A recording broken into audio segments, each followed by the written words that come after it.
কেতিয়াও নবনোৱাসকলেও এই লাডুবিধ বনাব পাৰে। ইমানে সহজ। যদি কোনোবাই কেতিয়াও লাডু বনোৱা নাই তেতিয়াহ'লে এই লাডুবিধ বনাব পাৰে। ইমান ছফ্ট আৰু ইমানে ভাল হয় লাডুবিধ আৰু বহুত সহজ। সেইকাৰণে আজি আগবঢ়ালোঁ এই ৰেচিপিটো। তাৰ কাৰণে মই লৈছোঁ একাপ আটা। এইটো আটা দিয়ে বনায় বা অকল বেচন দিও বনাব পাৰি।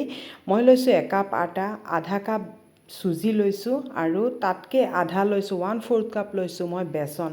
গোটেইখিনি ভালকৈ মই চালি ল'ম, কাৰণ চালি ল'লে ভাল হয় আৰু তেতিয়া গোটেইখিনি ধুনীয়াকৈ মিক্স হৈ যায়গৈ। এইখিনি গোটেইখিনি মিক্স কৰি ল'লোঁ। তাৰপিছত মই ইয়াত ময়নৰ কাৰণে তেল দিম। অকল ডাইৰেক্ট ঘিউ দি পেলাই ময়ন দিব পাৰে, কিন্তু বহুত বেছি ঘিউ লাগে, সেইকাৰণে মই তেলৰ ব্যৱহাৰ কৰিছোঁ। ইয়াত মই এচামুচ ঘিউ দিছোঁ আৰু 3 চামুচ তেল দিছোঁ, ৰিফাইন অইল দিছোঁ। আৰু এতিয়া এইখিনি খুব ভালকৈ মই মিক্স কৰিম যাতে খুব ভাল এটা টেক্সচাৰ আহে। আৰু যেতিয়া আমি হাতত মুঠি মাৰিম তেতিয়া এটা লাডুৰ নিচিনা হৈ যায়। এইটোৱেই পাৰফেক্ট আৰু আমাৰ দৰকাৰ নাই। এতিয়া এনেই নৰ্মেল মই পানী লৈছোঁ, লৈ পেলাই এইটো এটা ড' বনাই ল'ম। অলপ কোমল ড' বনাম, ইমান কোমলো নহয়, ইমান টাইটো নহয়, মিডিয়াম এটা ড' বনাই পেলাই। আৰু এতিয়া এইটো অলপ ৰেষ্টত ৰাখি দিম ঢাকি পেলাই। তেতিয়ালৈকে আমি এটা বেলেগ যোগাৰ কৰি লওঁ। মই তেতিয়ালৈকে অলপ ড্ৰাই ফ্ৰুটছ ভাজিম, কাৰণ লাডু বনালেতো ড্ৰাই ফ্ৰুটছ নিদিলে নহ'ব। এতিয়া মই লৈছোঁ আলমণ্ড লৈছোঁ। আলমণ্ডখিনি মই ভালকৈ ভাজি ল'ম আৰু তাৰপিছত মই কাজু কেইটামান দিছোঁ। আলমণ্ডখিনি ভাজোঁতে অলপ সময় লাগে, সেইকাৰণে মই প্ৰথমতে এইখিনি দিছোঁ, পিছত এইখিনি অলপ ফটাৰ পিছত তাৰপিছত মই কাজু ব্যৱহাৰ কৰিছোঁ। এতিয়া ইয়াত লৈছোঁ মই কিচমিচ যদি ভাল পায় দিব, ভাল নাপালে নিদিব। আৰু কিচমিচ দিছোঁ আৰু দি পেলাই কিচমিচখিনিও মই অলপ ভাজি ল'ম, তেতিয়া খুব ভাল লাগে লাডুত দিলে এই ধৰণে ভাজি পেলাই। আৰু এতিয়া এইখিনিও পূৰা হৈ গ'লগৈ। আৰু যদি কিবা ড্ৰাই ফ্ৰুটছ দিব বিচাৰে আপোনালোকে দিব পাৰে, কাৰণ লাডুত যিমান ড্ৰাই ফ্ৰুটছ হয় খাবলৈ ইমানেই বেছি সোৱাদ লগা হয়। আৰু এতিয়া এইখিনি একেবাৰে হৈ গ'ল, ৰেষ্ট হৈ গ'ল। এতিয়া চাওক এইখিনি অলপ কোমল, কাৰণ যিহেতু চুজি আছিলে তেতিয়ালৈকে অলপ ফুলিও গ'লগৈ ড'টো আৰু অলপ টাইটো হৈ গ'লগৈ। এতিয়া মই আৰু এইটো ইমানেই সহজ হয়। আৰু এতিয়া কি কৰিম, হাতেৰে এই ধৰণে চেপেটা কৰিও দিব পাৰে, এই ধৰণে মাজত গাঁত কৰি পেলাই দিব পাৰে, আৰু নহ'লে এই ধৰণে অলপ দীঘলকৈ এই ধৰণে পূৰা আঙুলি সুমুৱাই পেলাই এই ধৰণে। এইটো ৰাজস্থানৰ প্ৰসিদ্ধ আটাৰ চুৰমা লাড্ডু হয়।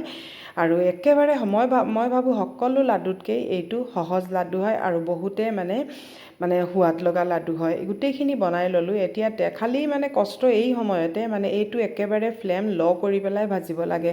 মিডিয়াম বা হাই ফ্লেমত ভাজিব নোৱাৰিব, ফ্লেমটো ল' কৰি পেলাইহে এইটো লাডুটো ভাজিব লাগে। আৰু নহ'লে কি হ'ব, ভিতৰটো কেঁচা থাকি যাব, পিছত লাডুটো ভাল নহ'ব। আৰু সময় কিন্তু বহুত লাগে এইটোত ভাজিবলৈ, কিন্তু মই দুবাৰত ভাজিছোঁ, কাৰণ মই একেবাৰে গোটেইখিনি দিয়া নাই, ভালকৈ ভজা নহ'ব। এতিয়া নেক্সট যিখিনি আছিলে এইখিনিও মই ভালকৈ দি পেলাই ভাজি ল'ম। এতিয়া মই অলপ পপি চিড লৈছোঁ। পপি চিডখিনি মই অলপ ভাজি ল'ম, কাৰণ কেঁচা দিলে অলপ গোন্ধ আহে, সেইকাৰণে ভাজি লৈছোঁ। আৰু বাদামকেইটা মই অলপ খুন্দানত দিছোঁ, কাৰণ মিক্সিত মই নাই দিয়া। বাদাম যদি পূৰা গুড়ি হৈ যায় খাবলৈ ইমান ভাল নালাগিব। এই ধৰণে অলপ টুকুৰা থাকিলে ভাল লাগে। এইখিনি মই সম্পূৰ্ণকৈ ঠাণ্ডা কৰি ল'লোঁ। এইখিনি কিন্তু পূৰা সম্পূৰ্ণকৈ ঠাণ্ডা কৰি ল'ব।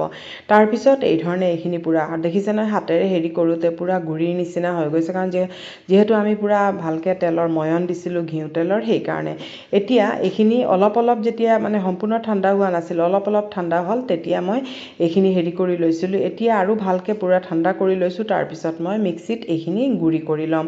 এই ধৰণে মিক্সিত পূৰা ভালকৈ গুড়ি কৰি ল'ব। এয়া চব পূৰা পাউডাৰ নিচিনা হয়, পূৰা পাউডাৰ হোৱা নাই, অলপ গুটি ভাৱ এটা আছে। আৰু এতিয়া গোটেইখিনি মই কৰি ল'লোঁ। আৰু এয়া চাওক এইখিনি খুব ধুনীয়া এটা, আৰু এইখিনি আকৌ ঘিউত ভাজিব পাৰে, মই ভজা নাই।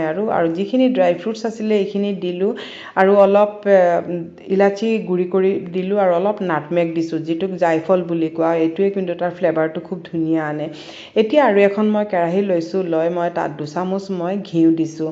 আৰু ইয়াত লৈছোঁ মই একাপ গুড় লৈছোঁ। একাপ গুড় পূৰা পাৰফেক্ট হয়, কাৰণ একাপ আটা আৰু আধা কাপ চুজি আৰু 1/4 কাপ বেচন, এই একাপ মানে গুড় পূৰা পাৰফেক্ট। গুড়খিনিত মই অলপ পানী দিছোঁ, যদি মই অকল কম বনাইছোঁ এইকাৰণে বেছি দিন নালাগে, সোনকালে শেষ হৈ যাব। যদি বেছি বনাব বিচাৰে পানীটো ব্যৱহাৰ নকৰিব আৰু এইখিনি বেছি উতলাই থাকিব নালাগে, খালি গুড়খিনি মেল্ট হ'লেই নমাই দিব।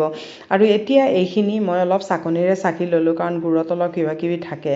এতিয়া কি কৰিম, মই একেলগে ঢালি নিদিওঁ, কাৰণ যদি বেছি হৈ যায়গৈ আকৌ দিগদাৰী হৈ যাব। সেইকাৰণে অলপ অলপকৈ দি পেলাই লাডুখিনি মই বনাই যাম। এই ধৰণে অলপ অলপকৈ দি, কাৰণ গৰম আছে পূৰা, সেইকাৰণে মই চামুচেৰে হেৰি কৰিছোঁ, লৰাওঁতে অলপ অলপ ঠাণ্ডা হৈ যাব, তেতিয়া হাতেৰে লাডুকেইটা বান্ধিব পৰা হৈ যাব। এতিয়া এই ধৰণে চাওক লাডুকেইটা মই বান্ধি লৈছোঁ। এয়া চাওক, এই ধৰণে মই লাডুকেইটা বান্ধি লৈছোঁ। কিমান ধুনীয়াকৈ লাডুকেইটা মানে বান্ধ খাইছে দেখিছে নহয়, আৰু ইমান সহজ হয় এইকেইটা, আৰু এবাৰ ট্ৰাই কৰি চাব পাৰে। মানে এতিয়া কি কৰিছোঁ, অলপ মানে ধুনীয়া দেখিবলৈ, সেইকাৰণে মই পপি ছিডত অলপ মানে হেৰি কৰি দিছোঁ, তেতিয়া মানে দেখিবলৈ খুবেই ধুনীয়া হয়। বা ইয়াৰ লগত মিলাই দিব পাৰে, কোনো কথা নাই, তেতিয়াও বাহিৰত মানে ওলাব। আৰু এতিয়া মই যিখিনি আছিলে গোটেইখিনি মই দি লৈছোঁ, দি পেলাই আকৌ মই চামুচেৰে এই ধৰণে আকৌ মিক্স কৰি লৈছোঁ। এতিয়া অলপ অলপকৈ গোটেইখিনি মই এই ধৰণে বনাই ল'লোঁ। এইদৰে আপোনালোকে এবাৰ ট্ৰাই কৰি চাব পাৰে।